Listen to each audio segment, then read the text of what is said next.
Good evening, everyone. Today I am very much delighted to witnessing the centenary celebration of Sunday Sahityak Satsang of iSPELL, and to mark the moment and memory, flyers of 100 events would be shared here. Kindly have a look, please.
Thank you for watching. It's an honor and a privilege for me to invite Professor G.A. Gansham, Founder and General Secretary of iSPELL, to present the introductory report of iSPELL's wonderful journey. Please, sir.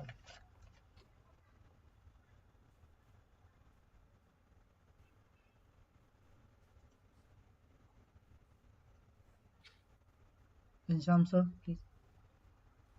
Yes, Pramod. Good evening. Good evening to all those who have been assembled on this platform of iSPELL. Congratulations to all the people, those who have been associated with iSPELL for quite a long time, for about 23 months. iSPELL, Indian Society for the Promotion of English Language and Literature, which came into existence during the tough time. And the tough time was not only for the academicians, but the tough time was for the entire globe. And we were having coronavirus, which has spread everywhere. And during that time, when everyone was looking down, everything was gloomy, everything was absolutely standstill. And it is said, when going gets tough, the tough get going. So we wanted to go along. We wanted to reach the destination. We wanted to make something which can be a kind of a soothing breeze for our souls and our hearts. So keeping this particular point in mind, the like-minded people gathered together. They met together on virtual platform and they decided to form iSPELL, Indian Society for the Promotion of English Language and Literature, on 5th of September 2020. 5th of September happens to be the Teachers' Day in India, and on that day, iSPELL came into existence. Friends, indeed, it's a tough journey for iSPELL. And during that time, when we started saying that we will conduct Sunday Sahityak Satsang on every Sunday, many of us, we were not quite sure about it, that every Sunday we can organize this kind of a program by calling a speaker and having so many people, those who can be the spectators or the listeners for this program. We were not sure about it. But later on, as the process goes on, people started joining in. And in Hindi, it is being said, मैं अकेला चला था जानिबे मंजिल मगर लोग मिलते गए और कारवां बनता गया. And today the Karwaan has reached the 100th Sunday Sahityak Satsang.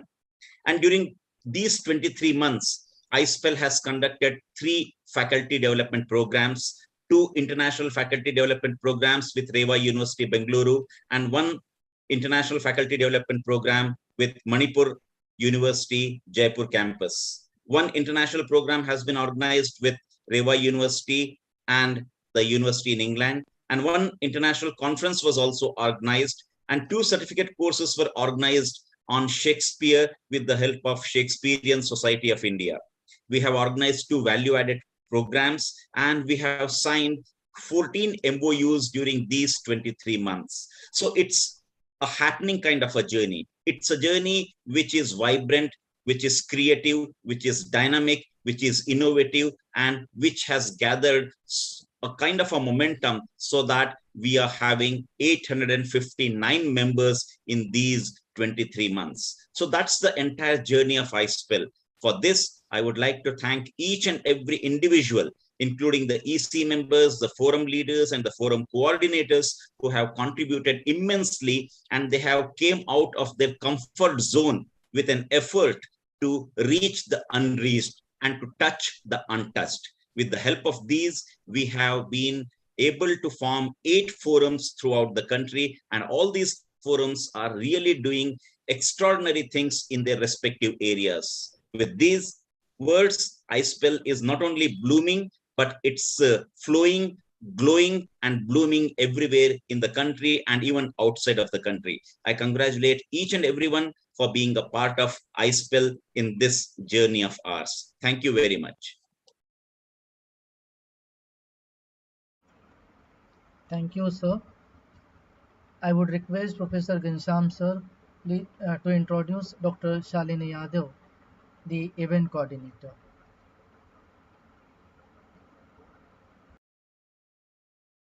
Please unmute, sir. Sir, you are muted.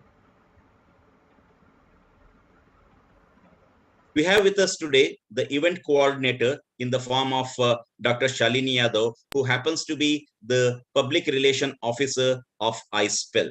Dr. Shalini Yadav, who is known as the great poet of India, and she has represented the country in various platforms through her poems, through her writings, and also with the help of her research papers. Dr. Shalini Yadav is one among those poets who have been awarded the Peace Award, and she is a professor in Jaipur, and she is the one who has brought many laurels to iSPELL in these particular tough times. So Shalini Yadav is the coordinator of this particular month, which is known as Azadi Ka Amrit Mahotsav. So we are celebrating the 75th independence journey of India, and today we are celebrating the 100th Sunday Sahityak Satsang of iSPELL. So with these words, I welcome Dr. Shalini Yadav, the coordinator of the month of August, to start the August occasion of 100th Sunday Sahityak Satsang. Dr. Shalini Yadav, the stage is yours.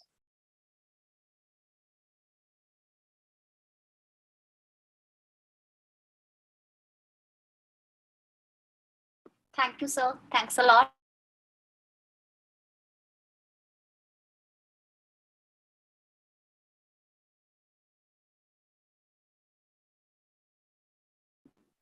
Thanks a lot, sir, for such a nice introduction. Pramod sir, am I audible? Yes, ma'am. Yeah. Okay, okay, sir. A very blessed and cheerful evening to one and all. Our today's guest speaker, esteemed author Kiran Manral ma'am, all EC members, devoted iSPELlians, august academicians, literature lovers, and our young, vibrant scholars. Today, on this auspicious eve, where we have gathered to celebrate the success of iSPELL, which has completed its 100th show today, which are full of intellectuality and great learning, unlearning experiences, I take this opportunity and feel elated in welcoming you all here as the month of, as the coordinator of this month. Today we have with us bestseller author Kiran Manral ma'am as the guest of the day, who is a proud recipient of the prestigious Women Achievers Award by the Young Environmentalist Association in 2013 and the International Women's Day Award 2018 for excellent writing. I cordially welcome you, Kiran ma'am, at the platform of iSPELL India. Namaste. Namaste, Dr. Yadav. I heartily welcome our chairperson of the day, Professor Anupma Vora, President of iSPELL India. Welcome, Anupma ma'am. Thank you, Shalini ma'am, and welcome Kiran ma'am also. So without much delay, now I would like to take the privilege of introducing our guest speaker, Kiran ma'am. It is indeed going to be a very blessed evening full of optimism and creativity with your gracious presence. Kiran ma'am is a writer and novelist, which she doesn't need any introduction, but still I would like to introduce her. This is a, you can say, great honor and privilege and a fortune for me to introduce you, ma'am, here. Ma'am is a journalist. Ma'am was a journalist at the Asian Age, the Times of India, features editor, Cosmopolitan, creator writer at Karma Communications. She was intercultural lead and transporter at Gartner Iconoculture US, senior consultant at Vector Insights, idea editor, and she was working in She the People TV also. After quitting her full-time journalist job, when her son was born, Kiran became a mommy blogger on the internet with a remarkably original voice. She was also shortlisted for the Femina Women Awards for literary contribution in 2017. The Indian Council of UN Relation, ICUNR, supported by the Ministry of Women and Children, Government of India, awarded her the International Women's Day Award 2018 for excellence in the field of writing. In 2021, ma'am was awarded the Women Innovator 1000 Women of Asia Award in 2022.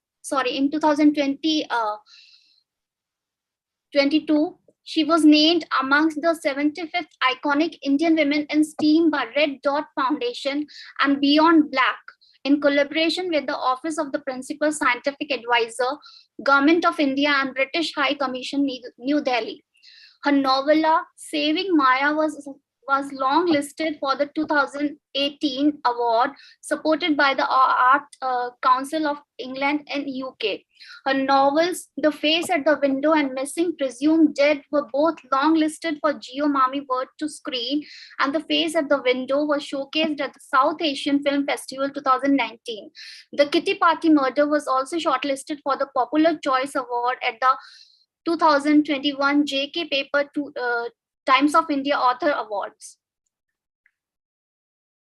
Ma'am's books include The Reluctant Detective, Once Upon a Crush, All Aboard, Karmic Kids, The Story of Parenting Nobody Told You, A Boy's Guide to Growing Up, True Love Stories, 13 Steps to Bloody Good Parenting, Raising Kids with Hope and Wonder in Times of a Pandemic and Climate Change, More Things in Heaven and Earth, and the recent one, Rising, 30 Women Who Changed India.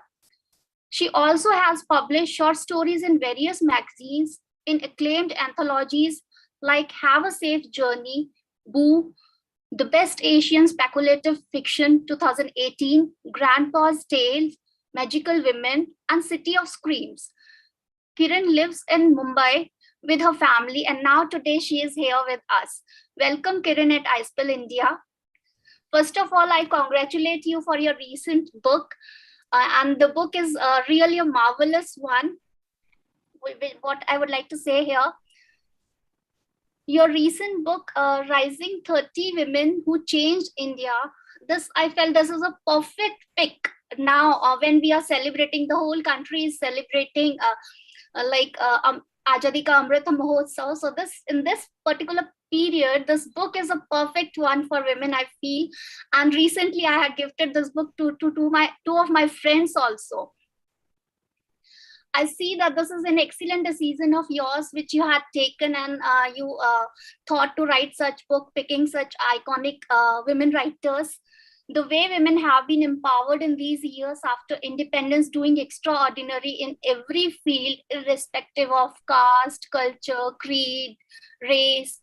Here means these excellent women which you have picked to explore and write about. So I would like to ask one question here, that some are very familiar faces and we know them very well.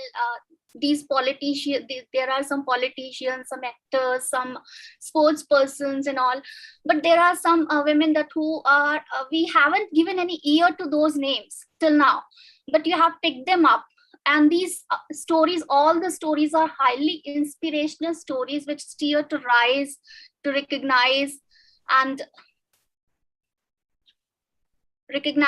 realize the power of equality, equity, and empowerment. For like we say that when we are entering in another phase after 75 years in the next year, so we can say that for the better sustainable future for girls and women in the country.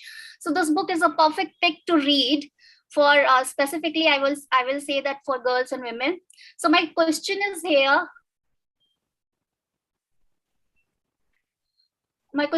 that how the idea came in your mind at the perfect time to write this non-fiction book, and what was the criteria in your mind when you selected these specific ladies to write about? Thank you so much for inviting me to this very prestigious forum, Dr. Yadav, and I'm very honored to be here on the 100th episode of your celebrations to encourage language and learning. So thank you for having me here first and foremost. How did I pick these 30 women and how did I write about them? This book has been in the making for a long time. I signed this pre-pandemic, over a year before the pandemic. It took me, I think, 2 years to do all my research, and there are a few interviews within it. Of course, the pandemic kind of put the brakes on me interviewing all the women that I would have liked to personally interview. How did I select the names? Very honestly, Dr. Yadav, it was not that I chose to see that, you know, there are women of a certain, as you said, women who are famous, women who everybody knows. And these are the women who would draw people in because while they have heard of them, they might not always know their life story. But there are also many women who are not known at all. For instance, there's a Harita Kaur Deol.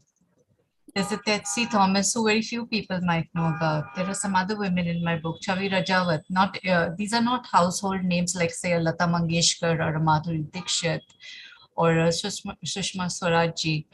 My aim was to showcase women from the time of independence, from the time that India gained its independence and became a nation, to contemporary times. Women who have been instrumental in first changing their own narratives and thereby inspiring other women to change their narratives. And for this, I thought it was important to have a mix of women who are very well known, as well as women who may not be well known, but who deserve to be well known for their achievements. And maybe their stories are also inspiring. Maybe someone out there would think that if Harita Kaur Deol could do it, if she could be the first woman pilot in the Indian Air Force, what's stopping me? Of course, we have many pilots now, female pilots, but back in that time, hers was an achievement.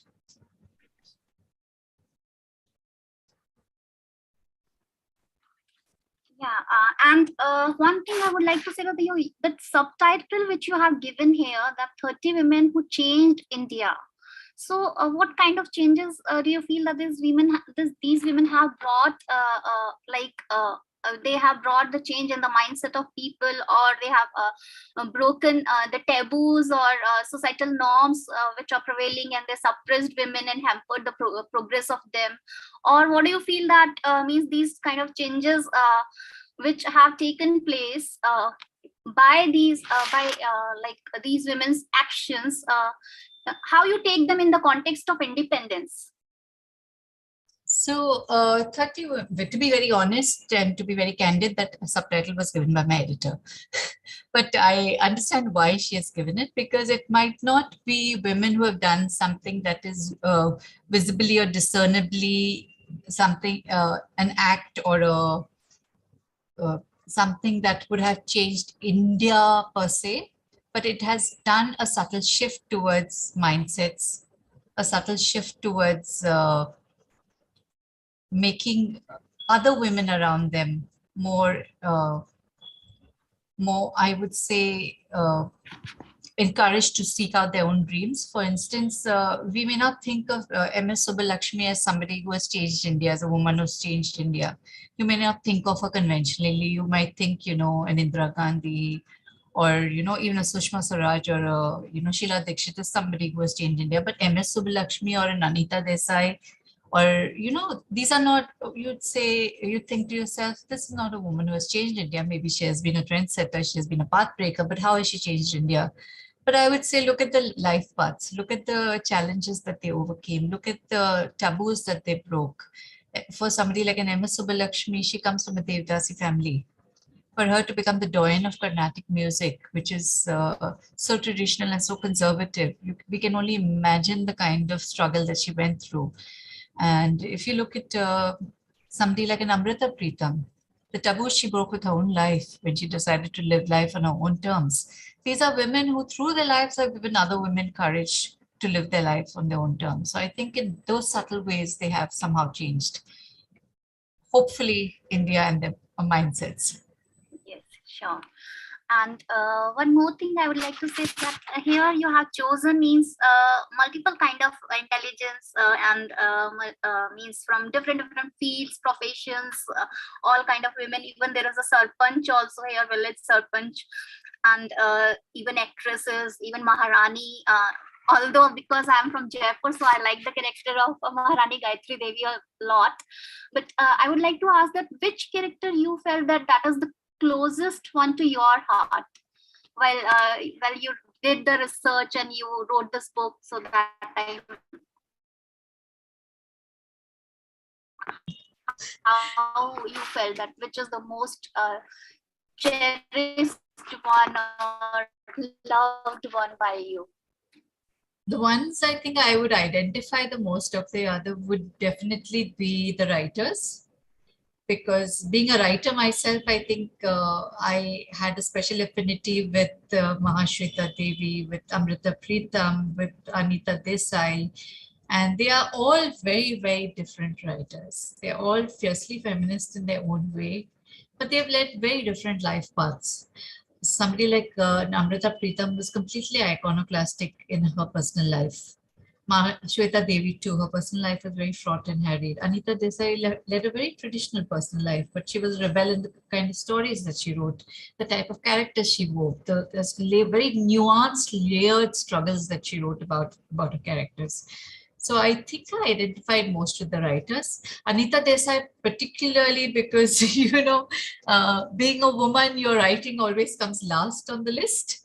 There's domesticity, there's everything that demands your time, and writing is not really considered a worthy occupation, so to speak.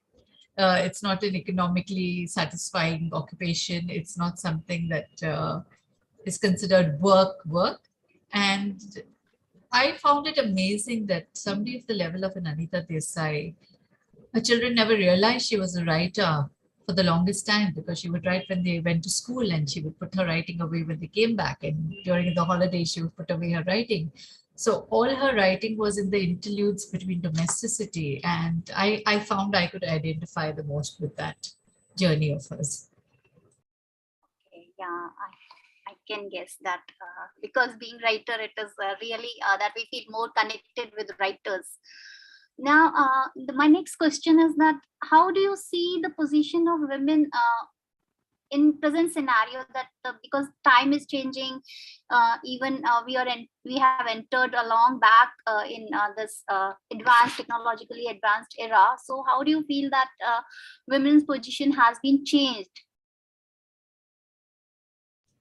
Dr. Yadav, that's a very loaded question. We have women entering the Air Force, we have fighter pilots, we have women in every space, in every sphere. In technology, we have Tessie Thomas, the missile woman. We have the wonderful women who sent the Mangalyaan, who have led all our space exploration missions. We have women who are in the joining the Navy right now. But we also have news about a woman who was so harassed by her husband just a few days ago that she was compelled to commit suicide. Mandeep Kaur in New York. So I feel the more things change, the more things remain the same. There is a long battle to be fought.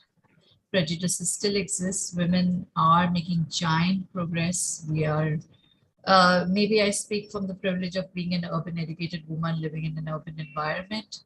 And I know things are very, very different in the rural areas, and women are still fighting battles I can't even imagine out there, even for simple things like getting an education and being allowed to complete their education before they're married, agency over their body when it comes to reproduction or sexual relations. There's a lot that needs to be done.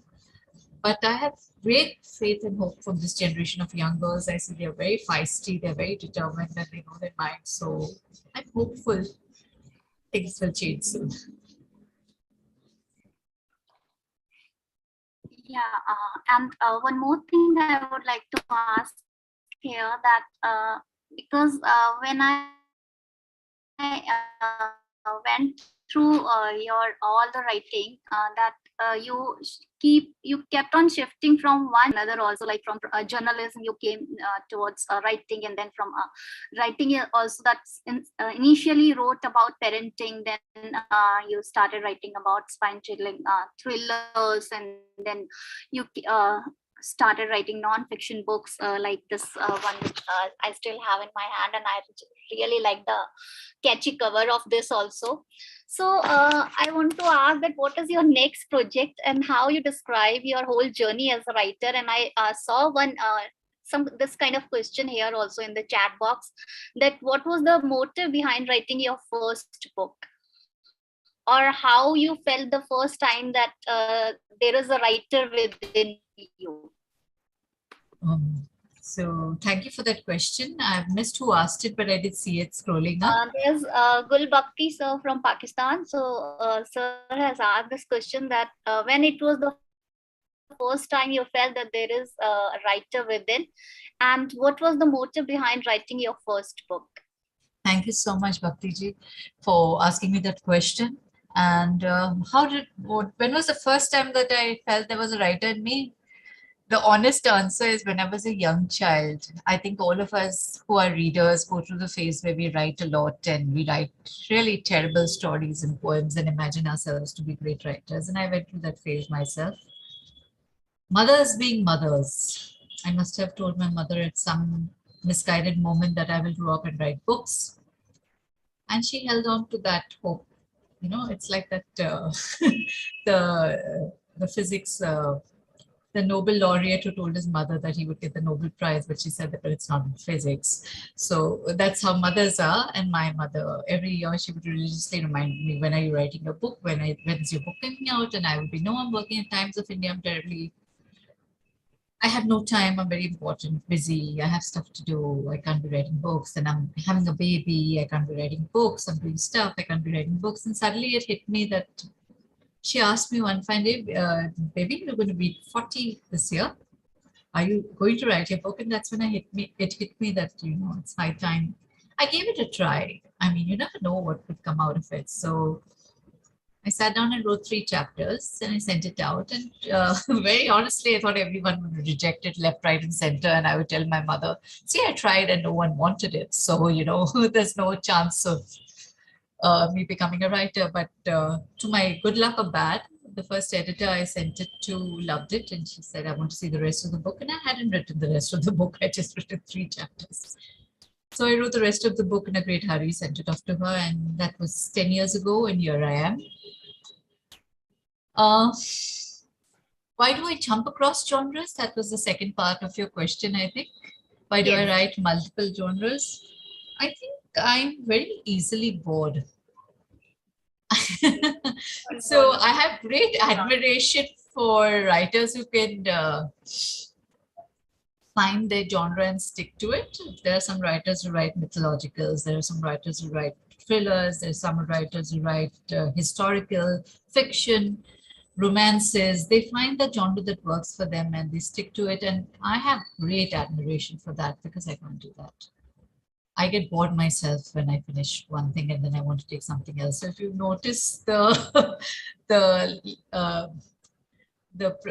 kind of books I've written, there's been a funny book and there's been a serious book and there's been a non-fiction book. So I'm constantly changing what I write because I keep getting bored myself of, repeating the same thing over and over again. And there's only so much you can write of romance. I mean, how many times do you have a happily ever after? So I keep varying what I write, and I read the same way. So I think I go from humor to horror to thrillers. So I think my reading reflects in the way I write, to be honest. Yes, recently what I read that more things in heaven and earth, and while when I started reading this, I thought that, okay, I have just gone through one eye surgery and it will take a lot of time me to finish this book, but within 3 days, 2.5 days, I finished the book. I couldn't do anything in home without finishing the book. It was so catchy, fascinating, and you can say gripping kind of story of love, obsession, and betrayal, and all that was there. And I love that mystery kind of thing. And means the main character was haunted by the dead husband and hallucination. And you have mentioned that girl scene in the attic, and I was just feeling like that. Okay, somebody will come now. So those kind of filmic scenes, a goofy, spooky kind of and ghastly narrative style, which you have, means a very specific kind of style, which I felt that prevailed throughout the book when I read it, and that is keeping the reader in the hold completely. And the kind of pull and push was going on because the main character Kamla was going in past and coming back in present again and again, and the gray areas of her life, that all she was describing through her journey and that all. So I would like to ask here that the budding writers who wish to write, so for them, what kind of narrative technique advices you would like to give, that how they can start writing, or if they have already started, that what kind of things they should follow to write in a better way? Because you have a unique style of writing and I really love that. Like how they can nurture creativity and develop creativity in themselves, and what kind of narrative techniques they should apply while writing. Thank you so much for that question. I always hesitate to give advice about writing because it's not a one size fits all. What has worked for me might not necessarily work for somebody else, to be very honest. But what advice I do always give is you have to first be a reader before you can be a writer. I see too many people not reading enough and then wishing to be writers, because unless you have studied your craft and you have read enough to know what works and what doesn't. It can be across good writing, it can be across bad writing, so you know what you shouldn't do. But you need to read extensively. And I say read extensively, not from what is popular, what is being hyped, what is on all the media. Find the kind of books that speak to you. For that, you cannot go onto Amazon and see what the algorithm is pushing onto you. You have to go into the bookstores and browse through the books. You have to see if the book really calls to you, if the writing calls to you, and then take the book and read it. And you might find some authors you completely did not hear about in this process and find that you enjoy their writing. So the first thing is read extensively. The second thing is to write every single day. You need not write an entire short story every single day. It's like telling an athlete, don't practice, you don't need to practice every day, or telling a musician, you don't need to do your riyaz every day. Even if it is writing 500 words, even if it is, just doing an auto journal, something, but something to keep you with words every single day. For academicians like yours, words are with you every day. You all are reading, you all are doing so much of work with words, but that is not the creative work. So creative writing, I think, is something that needs to be practiced every day, because it is also an art and it's also a craft. And both these things should be valued and revered. You don't take it, you may have the talent, but unless you practice at the craft, you will not refine it to the extent that it shines and it's polished. So practice every day. Narrative techniques, there are plenty of narrative techniques.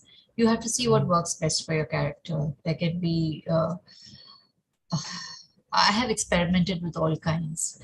There are times when I've written books in a particular style and realized it's not working and gone back and changed it completely.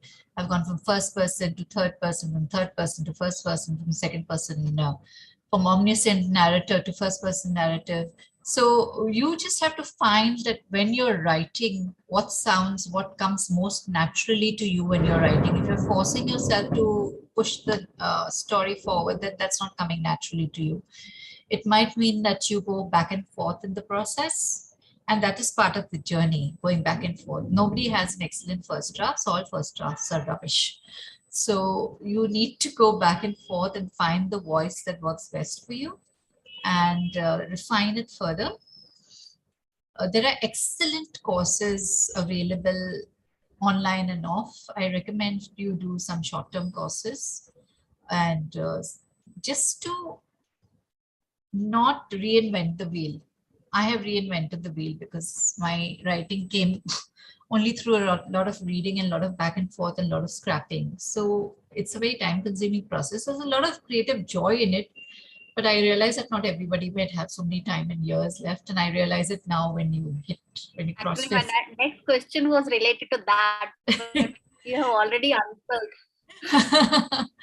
So that's what I feel. I think if you can take any online courses, there are wonderful free online MFAs in writing. There are paid MFAs in writing from international universities. If you can go abroad, well and good.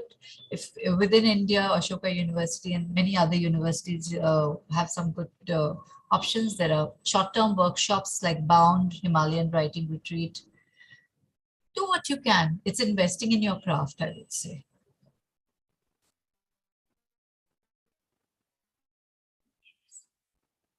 That's what actually my next question was, because while reading More Things in Heaven and Earth, I felt that several times I felt that you have read a lot, you have gone to those places, and means a very minute detail you have researched about.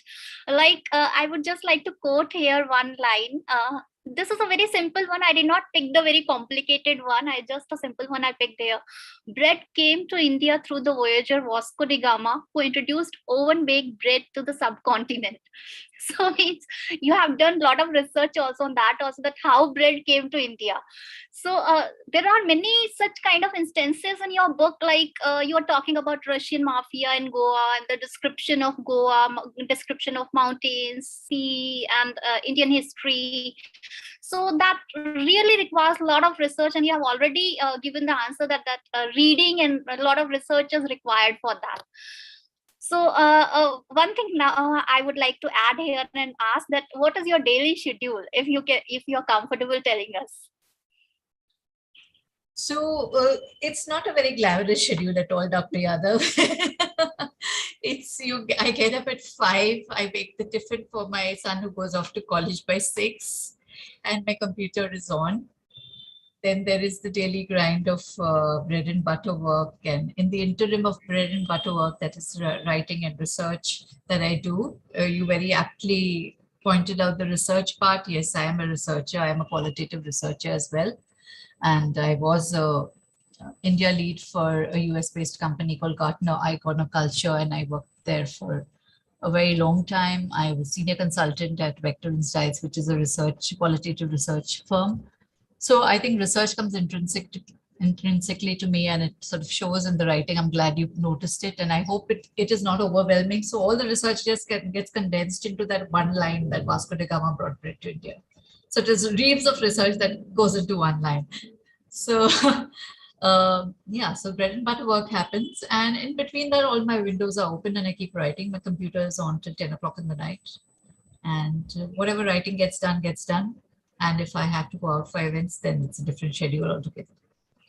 And one more thing I would like to know, and definitely audience would also be like knowing this, that when we are writing, when we start writing, so sometimes budding writers and burgeoning writers, they be confused that they send the whole manuscript, they finish the manuscript, and then they send it for editing or proofreading or for publishing, or after finishing 2-3 chapters, they keep on sending to the editor to get it done, because when the whole script is finished, I think much changes cannot happen after that. So I worked both ways. I have never sent a manuscript in process to an editor, because unless of course it's I have sent 3 chapters and a synopsis of the remaining chapters to the editor, and if they have liked the way the story has developed, then I have worked along it chapter by chapter and sent off the rest to the editor. Books like All Aboard and Saving Maya were commissioned romances by Penguin, and what was then called Readify. It was a reading app.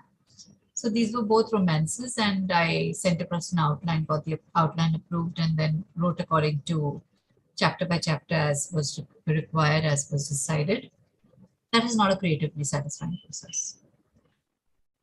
But my other books like More Things in Heaven and Earth, The Face of the Window, and Missing Presumed Dead, these are books that I wrote with only the character in my head and with no idea where the character was headed. So there's been a lot of back and forth and a lot of undoing and doing about the path the narrative takes and the plot takes, and little changes here and there, new characters being introduced, major characters being bumped off. So those never go to the editor until they're complete. And by complete, I mean not just first draft, second draft. I do at least 15 drafts before I feel confident enough to send it off to the editor. For people who are starting out, I think no editor will take 3 chapters and then say, you can write the rest and send it to me and see, because that's a gamble they will take. They will not commission until they see the entire manuscript. For fiction. For non-fiction, you can send in a proposal that these are my 3 sample chapters. This is the outline of the remaining chapters, and these are the topics I wish to cover in the remaining chapters. If you like the writing style and if you like the content, then we can go ahead. And for non-fiction, editors do commission it on that basis. So there are different parameters for fiction and non-fiction, and it depends completely on what you're writing. Okay, thanks a lot. This is really very informative for me and for others also, I feel. Now, I would like to take few questions from audience. There's a question from Gul Bhakti sir. What is the percentage of women like the character which I think Kamala Malik is talking about from More Things in Heaven and Earth in the society around? What is the percentage of women like Kamala Malik in the society around you, and what is the teaching element of your book there?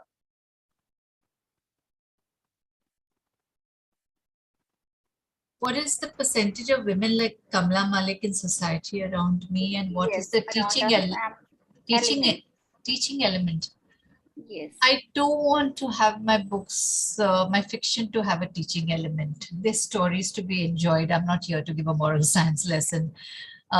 Books like Rising, definitely I want people to learn and have takeaways from. But with books like Missing Presumed Dead, More Things in Heaven and Earth, I would like them to ponder over the story and to have the story haunt them for days and to wonder about the character and the decisions she takes. Percentage of women like Kamala Malik in society around me, I think every one of us would know a Kamala Malik. She is a woman who has had childhood that has been a little disoriented. She's a little strange. She's in a marriage that is not quite all what it seems. And she's trying to find herself. Plus, there are things about her that nobody really knows. I mean, can we really know everything about another woman around us? So I think a fair number of women would be Kamala Malik. But she's also educated, privileged. She comes from a certain section of society. Though she comes from a small town, she is now urban. And then she chooses to go back to to off the grid, so to speak, in Goa. So there is a journey that Kamala Malik goes through. There's a journey from a small town in Himachal to the big city, and to Delhi and Bombay, and then to Goa. So this journey is not just geographical, it's also a journey of her finding herself and trying to find her footing and her stability. And does she find it? Of course, you'll have to read the book to find out. Yeah. There's a question from Dr. Prashanta Chakravarti sir. I would like to take it now. What about the women writers from Northeast India like Temsula O and Indra Goswami, or Dalit women autobiographers? Do you think them to be included among the women who changed the country?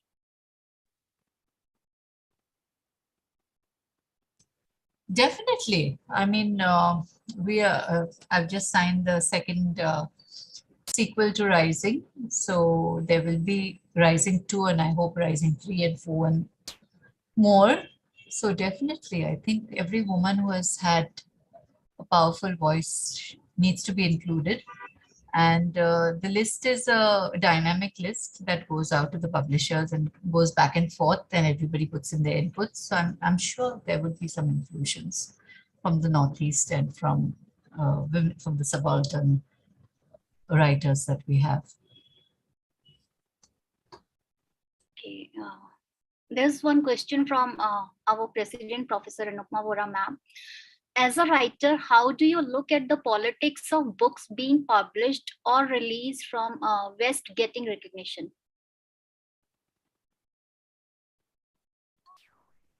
That's a landmine with its, that's a grenade with its pin lobbed off that you've thrown into the conversation, Professor. There is a lot of politics. Of course, you know that. And there is terrible politics behind it. And there's, what do I say? There's this entire, you find the most fashionable writer for the moment with the requisite MFA and the requisite credentials. And I see this being written in for the West. I would say written, with the writing is tailored towards the Western gaze. And that is disheartening. But what is very heartening is a book like Tomb of Sand, Ved Samadhi getting recognition, which is a book written here and which is a book which had to be translated to get the recognition it deserved. So there is space for all kinds of writing. There is space for writing that is authentically based and located and created within the country, and it can reach readers in the West. And I hope that after a point we will not be writing for the Western audience, so to speak. And those kind of books will not, I'm speaking here about books from India and the Indian diaspora. Of course, the books written by Western writers are prominent. I mean, you just have to look at the New York Times best-selling list. You just have to look at the Guardian bestsellers of the week. It is prominently writers from the West who are featured. It's there is that bias and there is that, but I think it's a matter of accessibility. It's a matter of the books reaching there and who gets to read them and who is in a position of influence to talk about the books there. And therefore, there is a lot more noise to be made from books from within here, based within our space and our culture. And I hope with initiatives like yours that would change soon.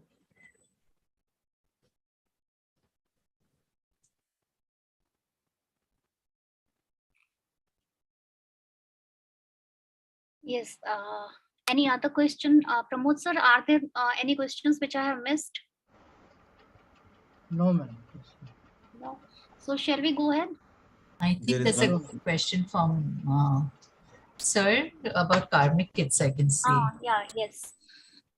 Yeah, karmic kids speak about bringing up our children and must be read not only by the mothers, but by all.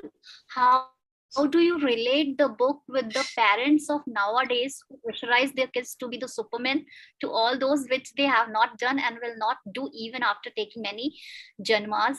This pressure leads them towards suicide. So what do you say here? That's a very, you've touched on a topic very close to my heart, Professor. I feel that, there's a double-edged sword. I'm the kind of mother who says, call me when there's blood spilled. If he's playing, I'm not the kind of mother who was, a helicopter parent and overprotective. And my son never did all the infinite classes. He had school and he had play when he was small. He would go down to play and he had school. And if there was homework and projects, he did it on his own. So I think I was not one of those parents. In fact, I had a column called The Lullaby of the Elephant Mom, which was a reaction to the Battle Hymn of the Tiger Mom, which was very popular at that point.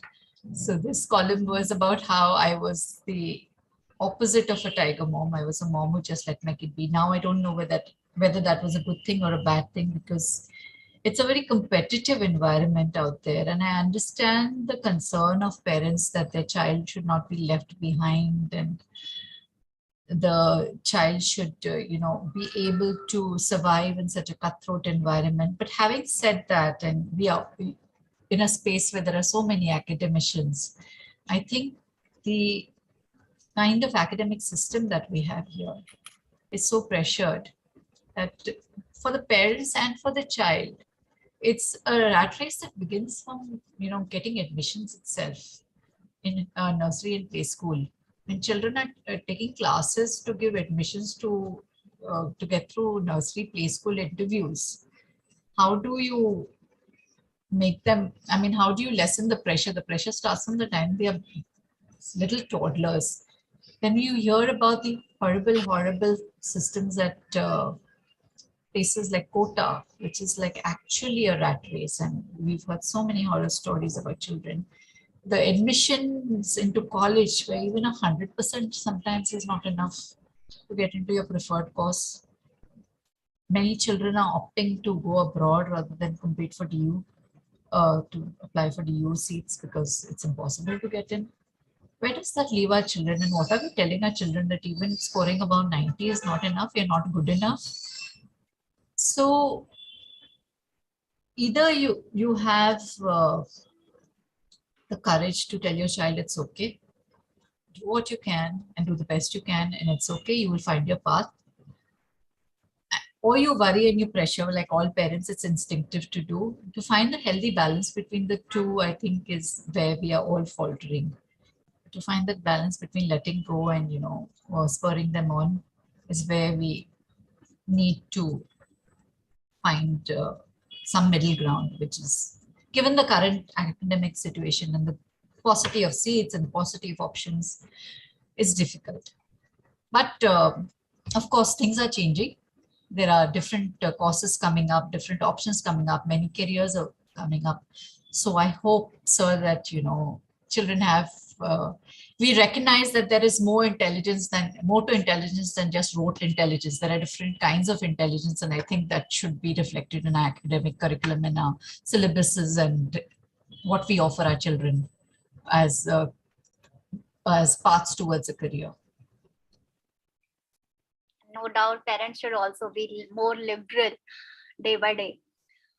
Sir's next question is, people nowadays are mentally ill due to artificial lifestyle of ours. How does missing, presumed dead help them to come out of this trauma?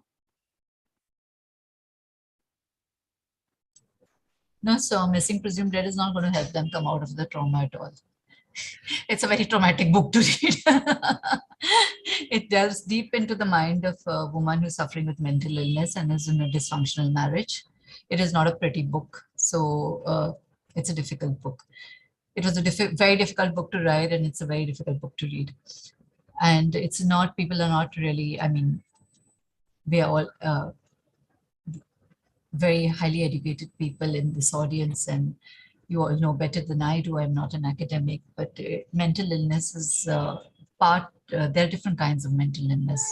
Some of it is, of course, due to stress. Some of it is due to chemical imbalances in our brain. It's not necessarily artificial lifestyle that causes it. And we've always had mental illness through generations. I mean, over the years, for centuries. It's only now that there is more awareness out there, and to pin it down purely on artificial lifestyle would be misleading, because I would say the fact that we are more aware of it is a blessing, because people can get help for it, get treatment for it. Otherwise, in earlier generations, people really couldn't get any help or weren't understood. You were just told to snap out of depression, little realizing that depression is a chemical imbalance in the brain. You cannot snap out of it. It is an illness. So I would like to think what Missing Presumed Dead does is highlights the fact that mental illness is a serious issue, one that we should take, and it is difficult not just for the person who's suffering it, but it's also very difficult for the caregivers, for the family, and the amount of pain and trauma that the sufferer goes through as well as the family goes through is not to be discounted. And we should get help for it. I hope that is one lesson that I really hope goes out from the book, that get help when you need it, and it's okay to go on medication if required. Thanks, ma'am. I hope the answers have satiated. And any more questions from audience side? Okay. Now I would like to request our chairperson of the day, Professor Anupama Vora. She is the president of our society, iSPELL India, and ma'am is professor of English in Jammu University. I would like to invite ma'am to give her concluding remarks on the session. Thank you, Dr. Shalini Yadav. I hope I am audible. Yes, I am audible. Yes, ma'am, you're audible.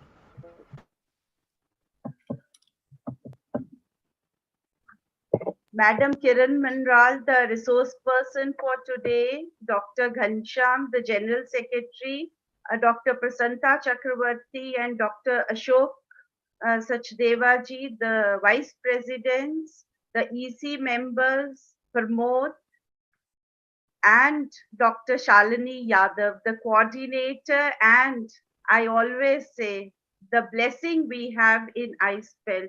You always very meticulously organize all the events. They are one among the best. And well, today, the 7th of August 2022 is a historical day in the history of iSPELL. For two reasons, I'll say. The first reason is today we are celebrating the 100th Sunday Sahityik Satsang.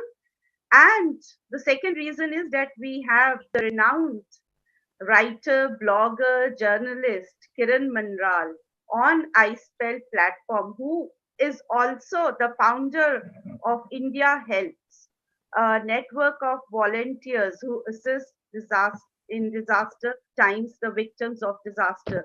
So that is really something very commendable, a writer and an activist. Madam Kiran Manral, one thing I really appreciate about you is the honesty with which you have answered the questions. That's really appreciable, and I think it has touched the hearts of all who are here and who have listened to your talk today. And here I am reminded of Einstein, who said that imagination is more important than knowledge, because imagination, it opens the doors to creativity, to think not in the regular way, but to think out of box. And when you said that, well, I don't stick to one genre, that breaking the monotony of writing in one genre and moving on, experimenting with different genres, with different themes, is another remarkable achievement of yours, which makes you different from other writers. And another thing, because there are other speakers after me also, today it's a historical celebration. I won't be taking much of time, but I again appreciate the way you said, well, the visible women, they are known, but when some invisible women or a group of women, they encourage or they motivate other women to achieve their dreams, that really makes real sense when we talk about women empowerment. And I think you are doing a commendable work that you are bringing out a series of these invisible women, because we need to go back to these invisible women, read and reread them. Thank you, Dr. Shalini ji, Kiran Manral ma'am. Thank you so much. We really had a very beautiful, enlightening evening on 7th of August. Thank you so much. Thanks a lot, ma'am, for your concluding remarks and such an insightful, you can say, observation of the whole session. Now, I would like to invite Dr. Prashanta Chakravarti sir for giving a remark as an AC member. Sir is Vice President Academics of the Society. Prashanta sir, are you there?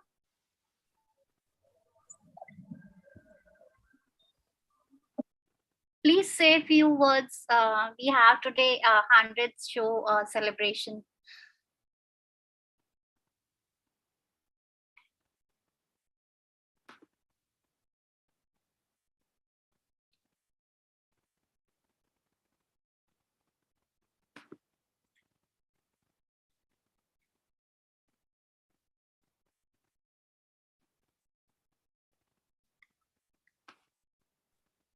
Sir is not there. Yes, ma'am. Actually, this was a very good session, and I should repeat what our President Madam has said, and also our General Secretary Dr. Ghanshyam has said that it is the 100th program, and we have also. Yes, ma'am. Actually, this was a very good session, and I should repeat what President Madam said, and also General Secretary Dr. Ghanshyam has said that it is the 100th. And we have also. Hello, actually there is a. Am I audible? Okay, sir. Okay, sir. Now, Yeah. I would like to invite Anupma ma'am to honor Kiran ma'am with certificate.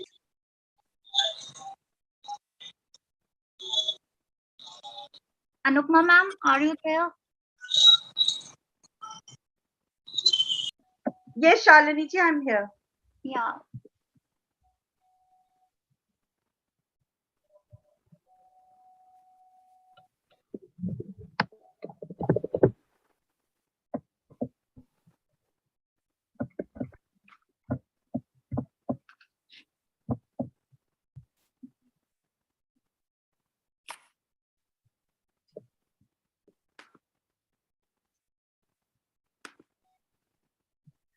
Well, we are very fortunate at iSPELL that today we are presenting this certificate of appreciation to Kiran Manral.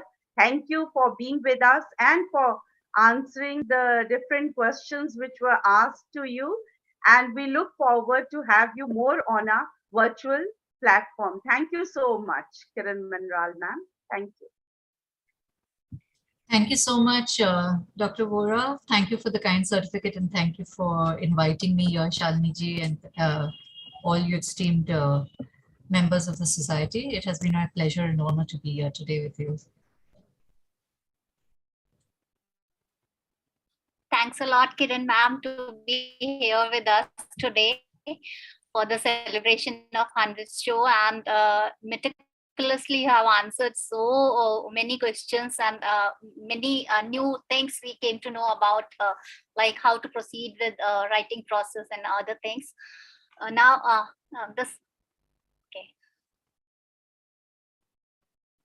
Now we can proceed with the further part. Yes, Dr. I would like to invite Dr. Ashok Sachdeva, sir, Vice President Administration, to say a few words about iSPELL and today's session and our achievements of 2 years. Yes, thank you so much, Dr. Shalini. This particular session, 100th session, was highly enlightening, and it was wonderful experience to have listened to this particular Sunday Sahityik Satsang, which is 100. And I take an opportunity to congratulate all the iSPELlians on this occasion that we have arrived at this particular episode of 100. So this credit goes to all iSPELL members, EC members, and no Sahityik Satsang would have been much better than this one as 100, when we have invited a celebrated writer, Kiran Manral, and we have benefited a lot from her. Actually, I was reading the titles of her books, which are quite catchy, and they captured my attention.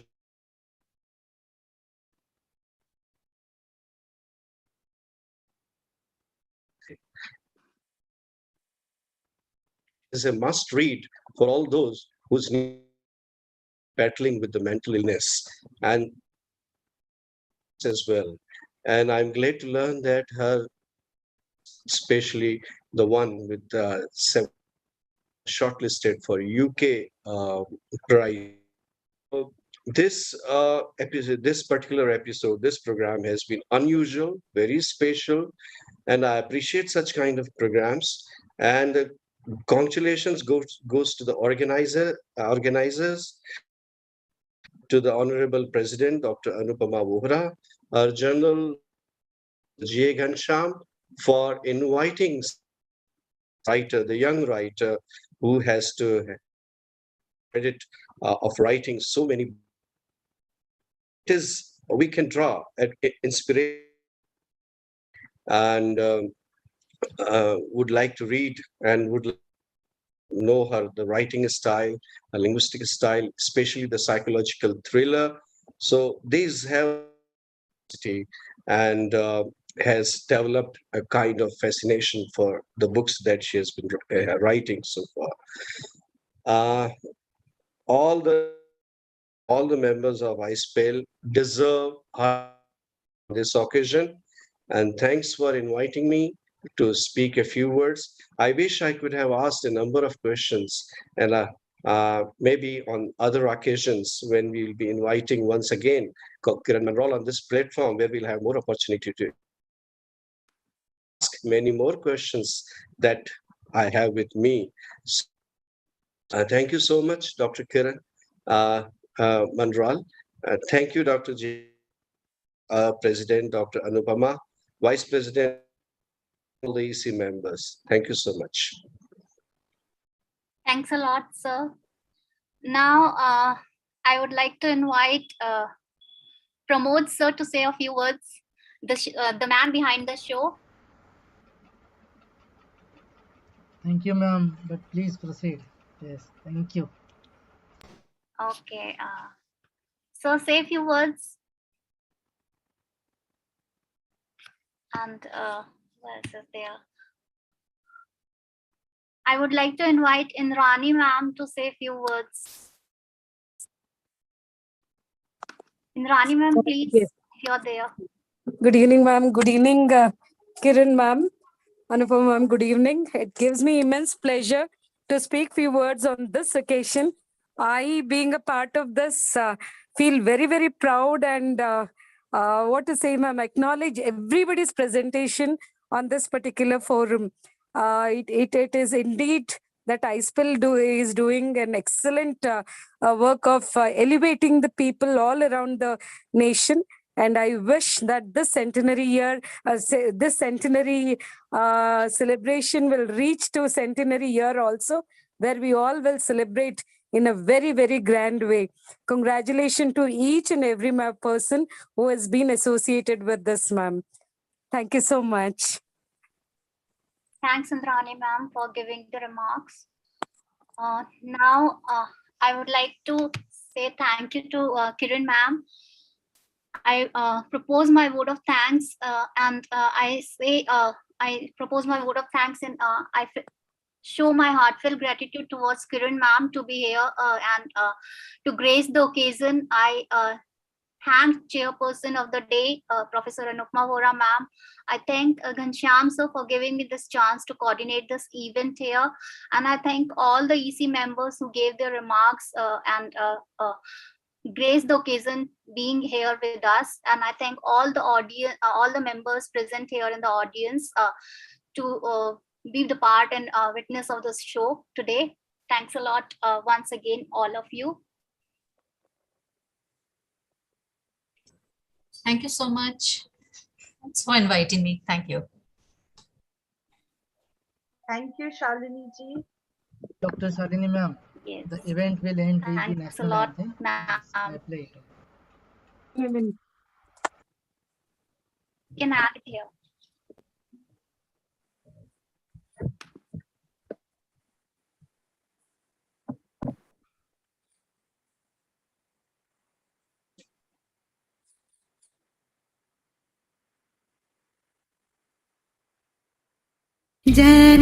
Jana Gana Mana अधिनायक जय हे भारत भाग्य विधाता पंजाब सिंध गुजरात मराठा द्राविड उत्कल बंगा विंध्य हिमाचल यमुना गंगा उच्छल जलधि तरंगा तव शुभ नामे जागे तव शुभ आशीष मांगे गाहे तव जय गाथा जनगण मंगलदायक जय हे भारत भाग्य विधाता जय हे जय हे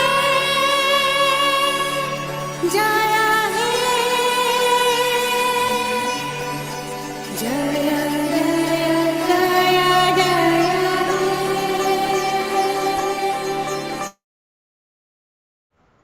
Thank you.